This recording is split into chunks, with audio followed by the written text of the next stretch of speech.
eu aprendi que tudo é sobre pessoas. People first para tudo que faço na vida. Repare que quando eu falo sobre a realidade do nosso comportamento enquanto investidores VC, é focando em investidores que são pessoas, em fundadores que são pessoas. Quando a gente fala sobre pessoas, a gente precisa dar um passo atrás e entender todo o contexto. Não dá para eu simplesmente ou cobrar um desempenho, uma performance, um resultado, sem ter a mínima possibilidade de me dar a humildade de conhecer cada um que está em conjunto conosco, indo dia a dia.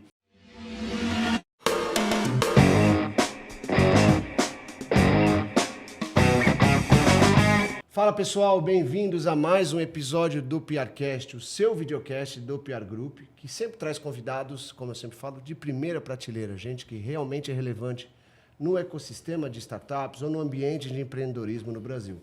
A gente gosta sempre de lembrar você que quer nos acompanhar para ativar as notificações nas plataformas de áudio, ativar a notificação do YouTube, para sempre ficar por dentro quando um convidado vier. E eu garanto para você que você vai aprender alguma coisa, ou absorver algum conteúdo, ou no máximo estabelecer um negócio com esse cara. Já saiu negócio aqui entre pessoas que são entrevistadas e pessoas que assistem. Fica esperto. Então hoje o nosso convidado não pode fugir à regra. Gente também de primeira grandeza. Um cara que eu tenho a honra de chamar de amigo, de parceiro, de cliente. José Moritiba, CEO da Investidores.vc. Obrigado, Zé, por ter aceito o nosso convite. Tamo junto. Mestre. Valeu mais uma vez. Boa. E eu gosto sempre de começar com a ficha técnica, né? A ficha técnica é o que você já fez na vida. E, querendo ou não, cara, a sua ficha técnica é um pouco diferente da maioria dos empreendedores de startup, né? Você começou lá em 2009, por aí. Empreendendo, e não em São Paulo, por incrível que pareça. Começou empreendendo em Manaus, na indústria. Exato. Aí você vendeu sua empresa. Depois de vender essa empresa, você começou a investir no ambiente de startups. Tive um coworking lá em Manaus, investiu em startups de lá. Aí você veio em 2019 para São Paulo para trabalhar na B Startups. Chegou a ser diretor executivo por 2 anos, tocou o case por 2 anos.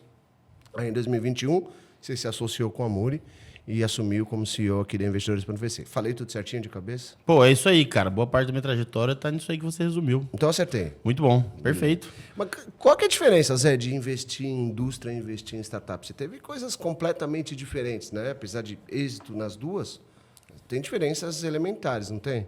Cara, bastante, né? Segmentos completamente diversos aí. Nessa realidade, cara, de empreendedorismo, você tem um DNA, você tem um core ali, uma essência do que é empreender, que essa vai andar em paralelo, independente de segmento, atividade, vertical, né, ramo de atuação. Mas, especificamente ali, a indústria é um bicho muito diferente do que é o bicho startup. Uhum. Eu comecei muito novo, foi uma oportunidade ali que eu co-construí e soube aproveitar, né, mas foi uma oportunidade de... A empresa que eu trabalhava aqui em São Paulo... fechou alguns negócios em Manaus, Zona Franca. A gente produzia ali bens de capital, equipamentos para produzir chassis de motocicleta, especificamente. Caramba. Isso. E em Manaus tem o maior polo de produção de motocicleta do mundo. Nessa oportunidade, a empresa por aqui ainda, meu primeiro emprego, entrei ali como estagiário, venho da parte mais técnica ali, então eu fiz técnico, fiz Senai, técnico em mecatrônica, iniciei curso superior na engenharia, arrumei meu primeiro estágio, meu primeiro emprego, nessa empresa onde... durante esse jornada de estágio, fui me identificando muito na parte de projetos, desenvolvimento, muita tecnologia envolvida, e a gente desenvolveu um negócio em Manaus. Eu sempre tive muito interesse por motocicleta, era louco para conhecer fábricas de motocicleta. Tive a oportunidade de ir por lá. Lá a gente viu muita demanda, muitas oportunidades na região. É uma região com muitas indústrias, muito concentradas em produção do bem final, mas aquela layer intermediária de tecnologia, de produção de bens intermediários, equipamentos, se concentra muito em São Paulo. Uhum. E a gente vendo aquela carência ali, principalmente aquela demanda, houve a oportunidade de montar uma unidade lá em Manaus. Ao montar essa unidade, em 2009, 2010... eu me tornei sócio da unidade lá de Manaus e, tive ali a oportunidade de começar a minha jornada empreendedora, uma visão ali muito comercial e técnica, onde eu fui amadurecendo essa visão um pouco mais empreendedora, podendo desenvolver e tendo a oportunidade de, bastante isolado por lá, muito sozinho, encontrar os próprios caminhos, encontrar as maneiras de desenvolver, encontrar novos clientes, ir a mercado, possibilidades que são muito diferentes do mercado de tecnologia, indústria ainda mais naquele momento. A gente está falando aí de 15, 16 anos atrás. Eram oportunidades de pouca conexão digital. Pô, eu saía da indústria ali literalmente batendo na portaria, entendendo a oportunidade de como me relacionar, me relacionando com entidades de classe, Centro das Indústrias, Federação das Indústrias, para conhecer novas pessoas, novos gestores executivos de mercado da Zona Franca, e ali podendo crescer o negócio. Ali foi um grande aprendizado, foi minha formação, meu MBA, pós-graduação, porque demandou muito empenho, muita energia minha, e principalmente não tinha necessariamente ali tantos balizadores de vai por aqui, vai por ali. Foi muito processo de discovery. E você fez o caminho inverso, né, cara? Do que, entre aspas, a maioria faz, que é sair de centros fora de São Paulo e vir para cá empreender. Você saiu de São Paulo para empreender, né? Você fez uma trajetória que eu diria de contramão, mas ao mesmo tempo retornou para São Paulo para empreender com startup. Quando você teve o primeiro contato com startup, assim, qual que foi o grande gatilho que você falou, cara, é aqui, é isso aqui que eu quero, não quero mais aquele negócio tradicional de indústria, quero entrar para esse mundo de startups, inovação, tecnologia e empreendedorismo. O que te encantou para você tomar essa decisão e virar essa chavinha? Eu acho que não tem um enorme turnover. A realidade é que isso sempre esteve muito presente na minha vida. Quando eu falo que eu venho lá de projetos, de tecnologia, programação é algo que estava muito envolvida. Tá. Só que programações demandadas por equipamentos e desenvolvimentos focados na indústria. Não programação de software necessariamente. Né? Então, linguagem de programação sempre esteve muito presente na minha realidade. O consumo de tecnologia sempre foi ali, early adopter de várias realidades, de várias tecnologias. Eu ficava muito pesquisando sobre como que eu posso inovar no meu mercado industrial sendo algo tão, em certos modos, até arcaico, até algumas realidades que eu já sentia um pouco ultrapassadas. Eu sinto que eu estava vivendo o que a minha geração estava vivendo de turnover. Né? Hoje, com mais clareza, com mais experiência, um pouco mais de maturidade, quando eu olho para trás, eu vejo que era uma transição geracional. Essa é a realidade. É muito comum hoje você encontrar pessoas na minha idade, um pouco de um repertório similar, empreendendo muito em tecnologia. É isso, mas também o background deles não necessariamente vem de lá. A gente estava vivendo um momento de transição ali no Brasil, no mundo, a tecnologia sendo muito mais inserida. Então, eu já vivia muito de tecnologia. A fábrica enfim, eu tive essa jornada, eu virei sócio dessa empresa que era daqui de São Paulo, e depois, em 2011, eu me desliguei e fundei uma, literalmente com um sócio de lá, fundando literalmente do zero. Essa empresa, novamente, era com tecnologia. A gente estava desenvolvendo um mercado que não existia, que eu já conhecia daqui de São Paulo, mas que não existia em Manaus, que era beneficiamento de matéria-prima metálica, corte laser. Isso era muita novidade por lá. A gente importou equipamentos dos Estados Unidos e da Alemanha. Então, a tecnologia sempre esteve muito próxima de mim, muito, muito unida ali. O que mudou a chavinha para eu aprofundar um pouquinho mais em startups foi eu começar a buscar tecnologia para consumir dentro da empresa. E, de como que eu inovo isso aqui no meu dia a dia? Como é que eu otimizo processos? Como é que eu automatizo realidades aqui de gestão que possam demandar soluções que aí as startups são as resilientes e as estratégicas para solucionar esse tipo de problema. E ali eu comecei a identificar um pouquinho mais. E aí, essa necessidade de se aproximar, esse entendimento, eu tive pela internet conhecimento de um evento que é introdutório para muita gente aí no Brasil, que é a Startup Weekend. Em 2014, eu vi gente se mobilizando em Manaus, alguém que você conhece também, amigo nosso em comum aí, o Daniel Gotenauer. Se mobilizando para fazer a primeira edição do Norte do Startup Weekend. E eu vi ali algo que me interessou. Gente trabalhando sobre educação empreendedora, gente trabalhando numa linha de tecnologia. Falei, deixa eu entender um pouquinho mais disso. Aí ali, em 2015, a gente conseguiu fazer uma primeira edição. Lá que eu conheci André Ota, Guilherme Junqueira, esse povo todo que você conhece também, que estava envolvido desde os primórdios. E aí a gente fez uma primeira edição por lá. E aí eu falei, aqui tem um ambiente que eu quero firmar um pé e eu quero acompanhar essa realidade. Legal. Como você comentou, né, a distância de grandes centros inevitavelmente distancia e gera algumas barreiras. Ao invés de construir avenidas, constroem alguns muros. E essa realidade toda também era embrionária por lá. Então, naquele momento, eu estava vendo algo sendo construído de forma muito inicial, onde a gente acabava sendo referência, tendo autonomia, mas ainda tendo muito o que aprender, tendo muito o que consumir. Sim. E aí, nesse... você não é o primeiro, né, que fala que entrou no mundo das startups por um Startup Weekend, por um SW, mas também o que você trouxe é uma realidade de muita gente, muitos investidores também, né, que passam a consumir startups sem saber que são startups. Né? Eu até brinco, eu falo que todo mundo não sabe o que é startup, abre o celular. Alguma startup tem ali. Exato. Mas você consumiu a startup para a empresa que você empreendia na época e aí se encantou com esse mundo. E hoje você é CEO de uma rede de investimento anjo que já investiu mais de 25 milhões de reais em diversas startups. Tem número de cabeça? Quantas startups investidas já na Investidores? Já são mais de 40 no portfólio. 40, mais de 25 mais de 8 exits. Então, tem coisa pra caramba. Quando você olha para essa trajetória e fala assim, há 8 anos eu estava conhecendo o mundo das startups. Hoje eu gerencio uma equipe que decide qual startup vai ganhar um cheque ou não. Essa trajetória é muito louca quando você olha para essa trajetória e fala assim, caramba, cara, é um mundo muito diferente daquilo que eu imaginava. Ou seja, quando você olhava lá em 2015, você imaginava até onde você está hoje? Imaginar exatamente onde eu estou hoje, não, mas eu tive a clareza ali de que eu queria me aprofundar no mercado de startups, inovação e tecnologia. Uhum. Né? E aí, até quando eu tive aquele envolvimento com o Startup Weekend, um pouco do que diverge do pessoal que se aproxima muito e que ainda continua sendo uma excelente porta de entrada, é que eu não tinha a intenção ali de criar uma startup, não tinha a intenção de fundar uma startup, e sim de ajudar na educação empreendedora, porque ela é o que eu acredito como o viés de transformação socioeconômica do país e do mundo. E ali eu vi uma oportunidade da educação empreendedora ajudar a desenvolver a região, ajudar a desenvolver novas oportunidades. Então, nessa linha de raciocínio, um grande ponto em comum que eu vejo daquele momento, com toda essa trajetória, de chegar até hoje, de ter a oportunidade de, junto com o meu time, junto com o Amuri, identificar boas oportunidades e investirmos, é o quanto eu me desenvolvi enquanto empreendedor e o quanto eu desenvolvi mais paixão por isso e mais profundidade.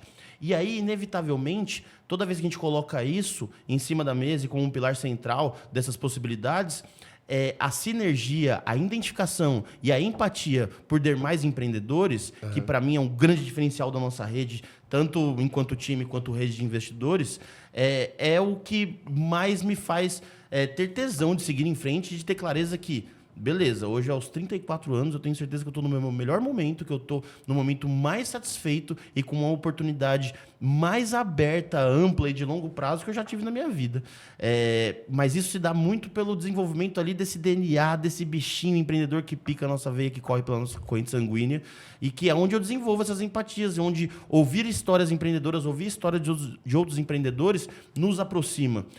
Tem um ponto muito legal que a gente conversa bastante aí, Bruno, de até um diferencial nosso, assim, que eu tenho muito prazer e muito orgulho, que é muito comum a gente ter empreendedor que a gente começa um relacionamento que viram investidas ou não, mas de a gente entender muitos problemas e dificuldades deles, isso, na verdade, mais nos conecta do que nos repele.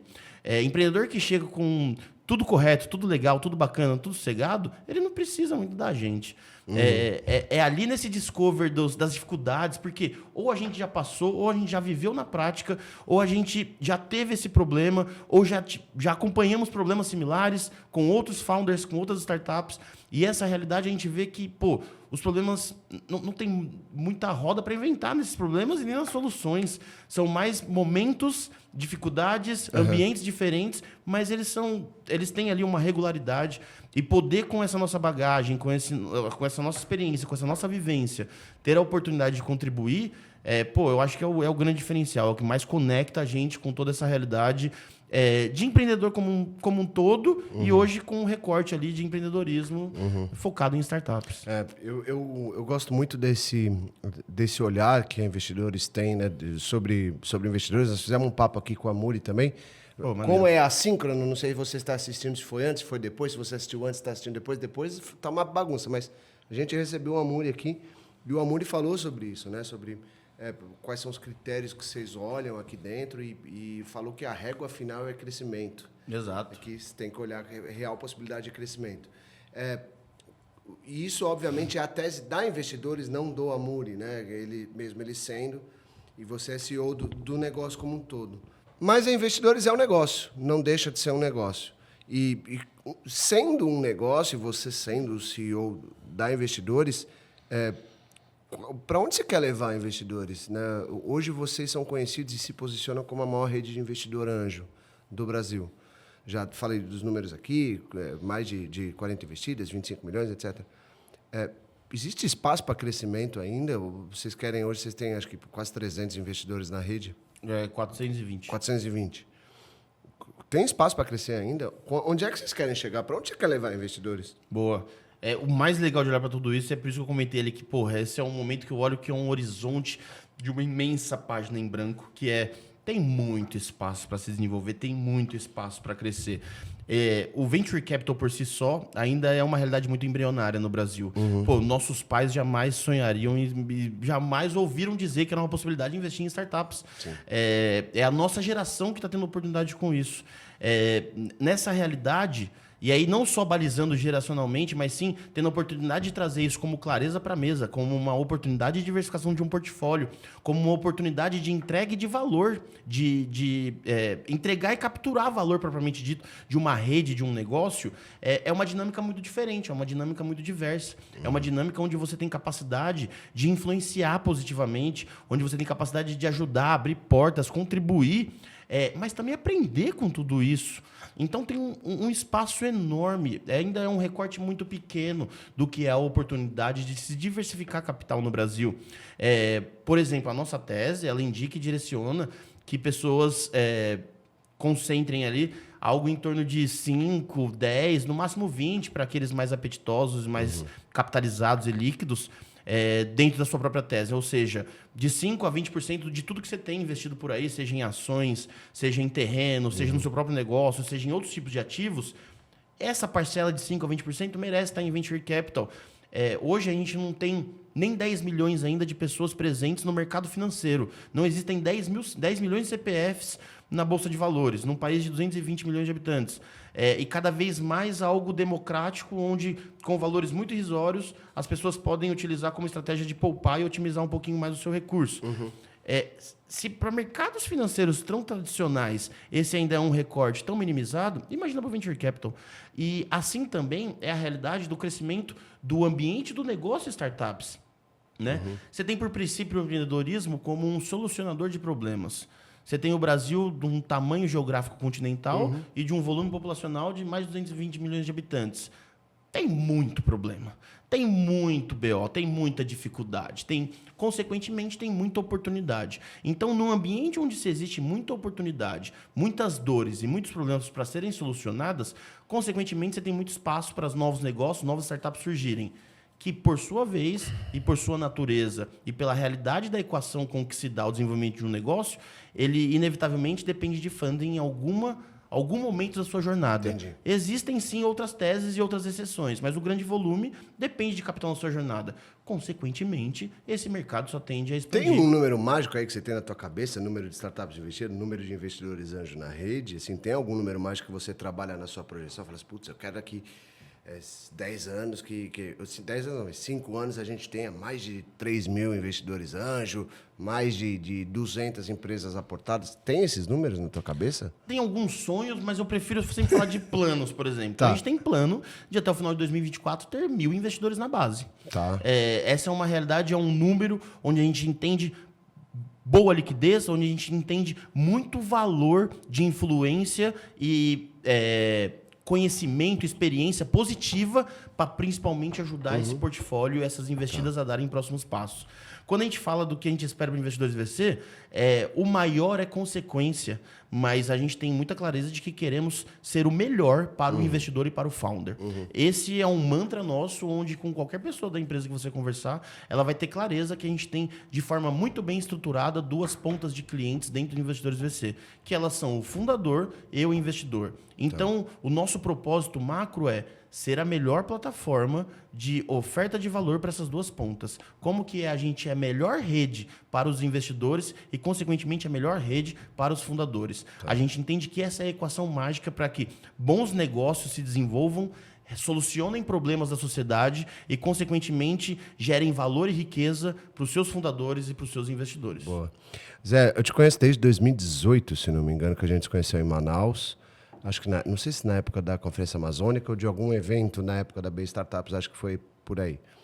E de lá para cá você já passou... Vou corrigir, hein? Quando foi? Foi final de 2017 no Startup On. Sério? Ah, Você foi pela ABS, lá junto com o Marco. No Ocean, né? No Samsung Ocean. No Samsung Ocean. Boa. A gente conheceu lá, então, em 2017.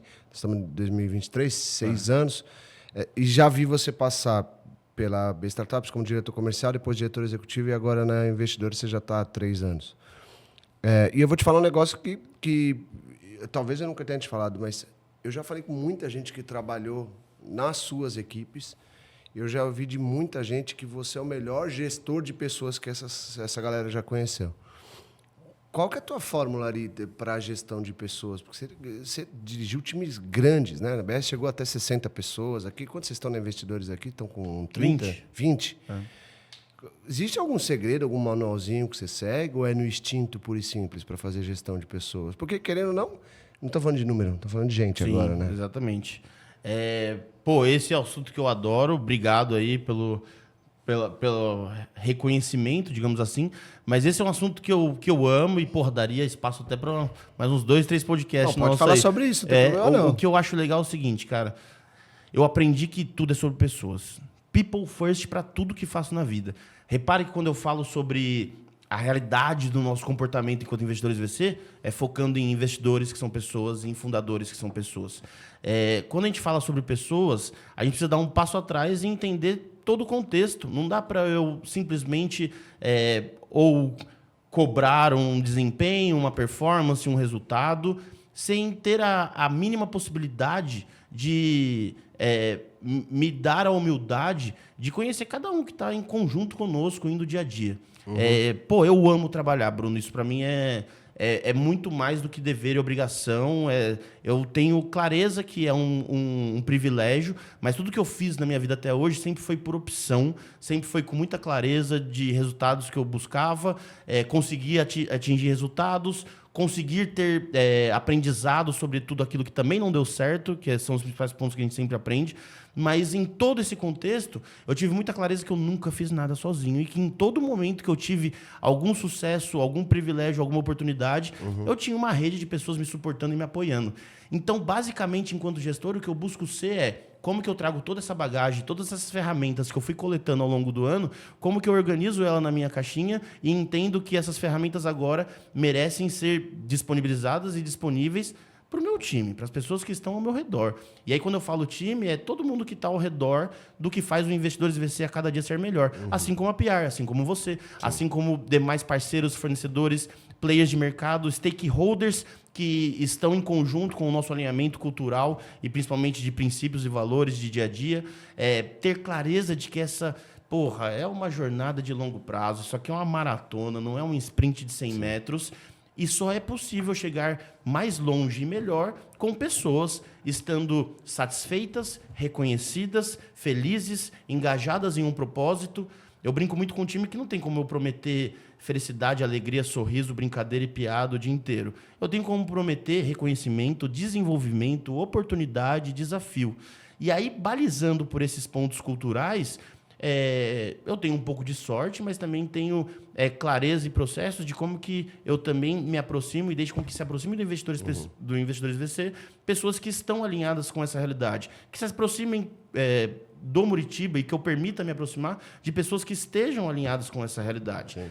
E aí parece um pouco complexo, mas na verdade isso se torna simples a um ponto que, eu não divido vida pessoal de vida profissional. Eu sou o Muritiba, seja em casa ou seja aqui no escritório. As pessoas me acessam, seja em qualquer ambiente que eu tiver, e eu me encontro disponível e sempre aberto para ajudar com que as pessoas possam contar comigo, não só numa reunião que não foi muito boa, numa meta que a gente não atingiu naquele mês, ou num ambiente onde talvez não seja tão claro ali oportunidades boas profissionais, mas que essas pessoas possam contar comigo para ajudar a se desenvolverem como seres humanos, como pessoas, que elas possam ter cada vez mais oportunidade de desenvolver os seus sonhos, os seus planos, os seus projetos, suas famílias. E aí, quando a gente entende que isso é um todo e não é ali a jornada do expediente das 7 às 5 de segunda a sexta, as coisas tendem a ficar um pouco mais simples, as pessoas tendem a se conectar com profundidade, e eu me abro e dou oportunidade para isso, porque eu sempre dou esse primeiro passo mostrando que, Somos seres humanos, estamos aqui presentes e não adianta a gente querer muito separar sobre um ser humano que não está feliz, que não está bem, que está tendo um monte de dificuldade na sua casa. A gente não tem como isolar isso e trabalhar isso separadamente. A gente tem que entender que esse é um todo. E para o todo fluir bem, a gente tem que incorporar esse todo para dentro do negócio também. Então, basicamente, eu coloco sempre as pessoas em primeiro lugar, sempre as pessoas num primeiro ambiente, sempre as pessoas antes de qualquer tipo de resultado. Eu não tenho muito como controlar qual que é o resultado que eu vou ter lá na frente. Eu tenho como controlar as variáveis da equação que vai me resultar algo. E aí, inevitavelmente, em todos os ambientes, eu aprendi que as pessoas são os principais elementos de toda essa equação. E aí, o restante a gente vai adequando. Boa. Eu não consigo deixar de perguntar, então, indo por esse caminho e pegando a tua opinião de que people first, né? E a gente está vendo, está numa onda de conteúdos, discussões, debates sobre novos modelos de trabalho, o que quer essa nova geração, qual o novo perfil hoje de trabalho, etc, etc. E eu imagino que você consuma esse conteúdo, até senão você não seria, pelo menos considerado nos bastidores com as pessoas que eu falei, o melhor gestor de pessoa que essa galera já teve. Mas que modinhas você olha e fala assim, putz, isso aqui nada a ver, esquece.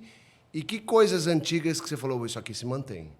Boa. Né? Então, como gestor de pessoas, você tem que, né, eu imagino que o seu desafio seja, putz, isso está surgindo, mas não é tão útil, ou você fala assim, isso aqui se permeia ao longo do tempo e se mantém ainda para ser utilizado como baliza. Você consegue dar esses dois caminhos, assim? Modinhas que precisam ser descartadas e valores que ainda se mantêm? Eu acho que para eu entender tudo isso, primeiro, eu tive ali um período e continuo em constante desenvolvimento e aprendizado que foi, para eu entender melhor o próximo, para eu entender melhor o lugar que eu estou inserido, eu preciso primeiro me conhecer muito melhor. Então, olhar para mim mesmo, olhar para dentro, olhar para o espelho e olhar ter a clareza sobre... eu também vivi momentos que eu participei de modinhas. Eu também vivi momentos que coisas fúteis e inúteis passaram por mim e naquele momento eu consumi. Em determinado momento o mundo muda e as coisas também mudam. Então, processos de autoconhecimento, terapia, entendimento do meu passado, de onde eu vim, onde eu estou, para onde eu quero ir, o que eu fiz para chegar até aqui, o que eu farei para chegar mais à frente, me trazem cada vez mais. Esse é um processo constante que eu espero levar a minha longevidade aí, de me entender melhor. A partir do momento que eu me entendo melhor, que eu me aceito melhor, que eu me conheço melhor, a consequência é eu entender, aceitar e respeitar melhor o próximo. E aí, então, eu me pego olhando para qual é o contexto e qual é o cenário que eu estou inserido. Por exemplo, existem algumas boas práticas que essas, para mim, elas perpetuam. Por exemplo, você cuidar do seu sono, acordar cedo, estar disponível e disposto para trabalhar, para enfrentar seus desafios no dia a dia e ter a clareza que, hora ou outra, isso vai escapar, mas no longo prazo, a constância disso é o que vai te trazer bom resultado, essa, para mim, é uma boa prática que eu não abro mão. Então, por exemplo, eu tenho aqui uma cultura onde a gente busca privilegiar o trabalho presencial, onde a gente busca privilegiar o olho no olho, nós estamos num ambiente muito relacional, esse ambiente exige um pouco dessa presença. Mas eu não posso descartar que tem pessoas e algumas atividades que não dependem disso dentro do meu time. Eu não posso descartar que existem mercados, stakeholders e parceiros que estão ao meu redor que vivem numa outra realidade. Então, eu preciso entender sobre qual é o contexto, qual é o cenário, o que eu demando no presente para que a melhor equação possa ser balizada. E descartando também a utopia que eu vou ter controle e gestão de tudo. Então, alguns princípios e valores básicos ali, desse olho no olho, desse relacionamento, da oportunidade de sim, tem pessoas que moram fora de São Paulo que trabalham no Investidores VC, mas eu vou privilegiar momentos de qualidade, não só no escritório, que essas pessoas possam se conhecer, que essas pessoas possam se expor, ter ambientes de vulnerabilidade, onde elas consigam se conhecer um pouco mais. Então, eu vejo aí cada vez mais essa discussão de remoto, presencial, e eu acho que tem espaço literalmente para tudo. Hoje, o momento que o Investidores de VC vive, o que a gente precisa no curto e médio prazo, a gestão que a gente vem implementando e as demandas que surgem na nossa realidade, elas exigem que a gente esteja um pouco mais presente, presencial, mas não excluem as demais. Assim como, por exemplo, eu vejo muitas críticas a adoções de novas redes sociais, de novas oportunidades, a geração TikToker. isso pode ter um envolvimento de tipos de consumo. Mas é inevitável a minha marca estar presente lá, é inevitável eu saber o que está rolando, é inevitável eu saber o que está acontecendo, o como eu vou me posicionar, eu tenho gestão. Mas, eu posso ter alguma repulsa, algum tipo de visão que ela não se enquadra ao meu perfil? Posso, mas eu não posso negar que ela é a rede que mais cresce no mundo e que mais gera resultado, que mais gera engajamento. Então, quando eu olho para tudo isso, Brunão, o que eu tento fazer é sempre estar muito bem conectado com novas gerações, consumindo o conteúdo deles, olhando para eles em momentos muito mais e com uma visão muito mais sobre o que eu posso aprender a respeito do que deixa eu julgar o que é bom ou o que é ruim. Então, eu me exponho de uma forma vulnerável para ambientes que às vezes parecem extremamente conflitantes, mas muito mais na busca de aprender e de entender sobre tá ok. Isso não faz parte para mim, eu não quero participar disso, e isso não vai estar inserido na minha rotina. Mas deixa eu primeiro aprender sobre isso. Deixa eu ter clareza sobre isso, deixa eu entender sobre isso. A gente vive, sem dúvida, um choque cultural muito grande, mas as mudanças vão muito além do que a gente pode só enxergar e do que a gente consome ali no dia a dia. A gente vive impactos globais de forma aí transformacional. Então, quando eu vejo, por exemplo, pessoas tendo combate e conflito sobre posturas, convergências ali de se classificar o que pode ser um mimimi ou não, novamente eu volto naquilo que eu comentei sobre, deixa eu entender o contexto dessa pessoa, deixa eu entender qual que é a criação dela, deixa eu entender qual que é a realidade dela, deixa eu entender de que forma que ela aprendeu isso, o que ela está entendendo sobre aquilo e, em que contexto que isso está inserido. E aí, toda vez que eu faço isso, minimiza muito o conflito, o choque, a repulsa que eu tenho.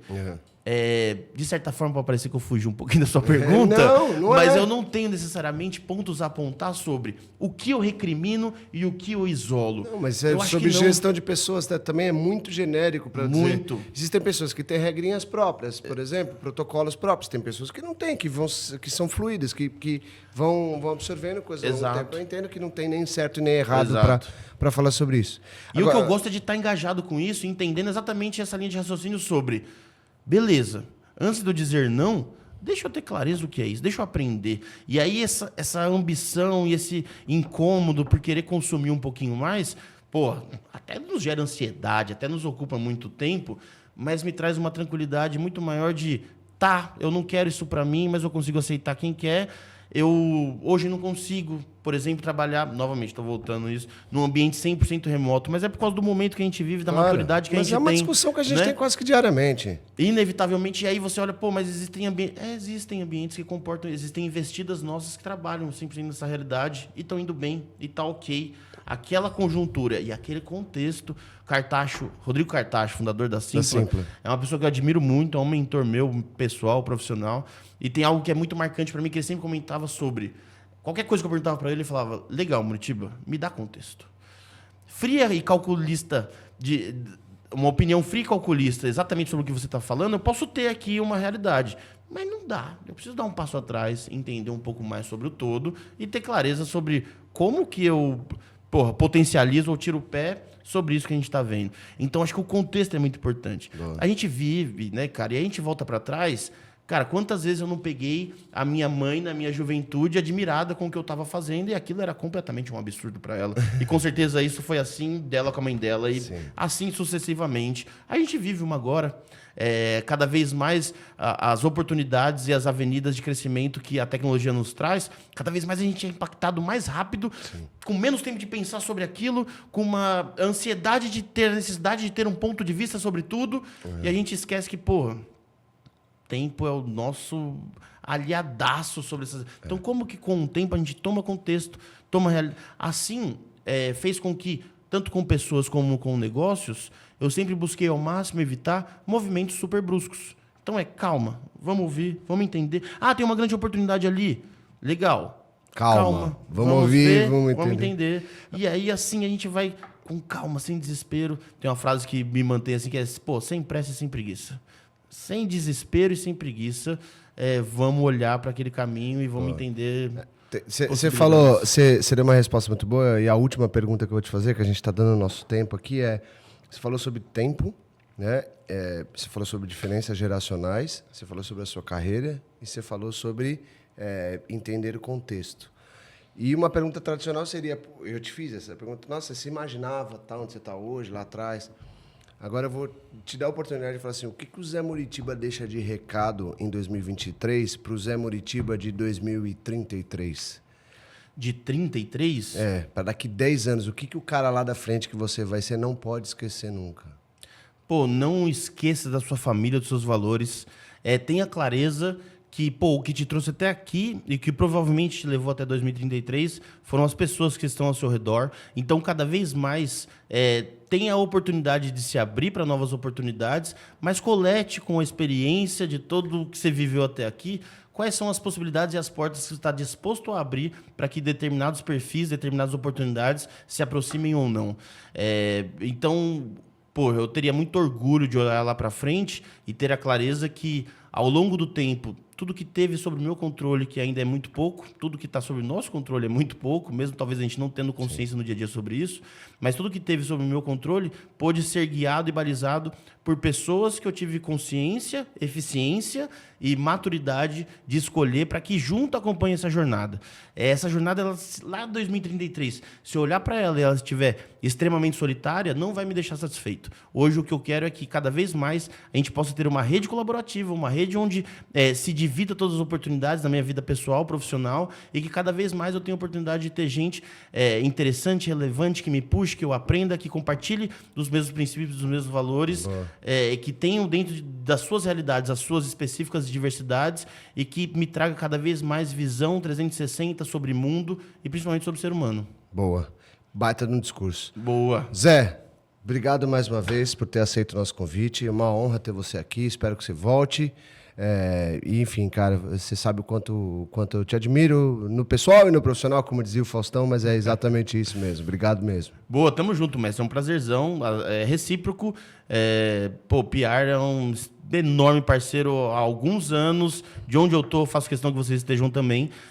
Nesse período, a gente desenvolveu um relacionamento entre eu e você que eu quero poder cultivar e que lá em 2033 você seja uma dessas pessoas. Estaremos juntos. Em 2033 a gente vai fazer um recap para dizer o que nós vivemos nesses 10 anos. Demorou. Fechou. Boa. Você que nos acompanhou em mais um episódio do PRcast, fica esperto sempre ali nas plateias, não, errei, mas nas plataformas de áudio, né? Tanto Spotify, Deezer, por aí vai, porque a gente sempre coloca os episódios lá também, ativa as notificações também no YouTube, para não perder sempre que houver novos convidados. Foi um prazer ter você nesse novo episódio e espero ter a sua companhia nos próximos. Obrigado e até mais. Valeu.